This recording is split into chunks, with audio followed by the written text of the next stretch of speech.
மக்களே இங்க பாருங்க, பச்சோந்திய பாருங்க மக்களே, 2 இருக்கு பாருங்க. அங்க பாருங்க எப்படி ஓடுது பாருங்க.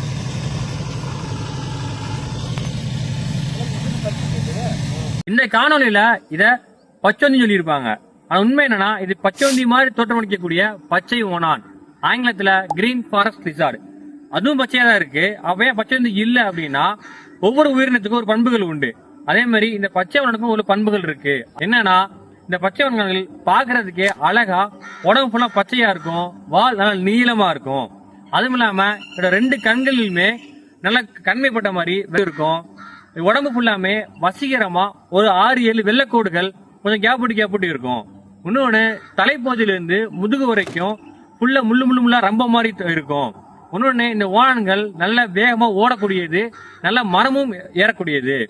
ஒண்ணு என்ன பாத்தீங்கன்னா, நம்ம சமவெளியில எப்படி ஓணன்கள் இருக்கோ அதே மாதிரி இந்த ஓணன்கள் எல்லாமே மலைகளிலும் மலையாளத்தில் மட்டும்தான் இருக்கும். அங்குள்ள பூச்சிகள் நல்லா அதிகமா சாப்பிட்டு எல்லாத்தையுமே கட்டுக்குள்ள வச்சிருக்கு. இது எல்லாமே தான் இந்த பச்சை ஓணங்கள் பண்புகள். இதை வச்சுதான் பச்சோந்தி இல்ல பச்சை ஓணான்னு சொல்றேன். உங்க அடுத்த காணொலியில பச்சோந்திக்கும் பச்சை ஓணனுக்கும் உள்ள வேறுபாடுகளை பத்தி தனி காணொலி உங்களுக்கு போடுறேன்.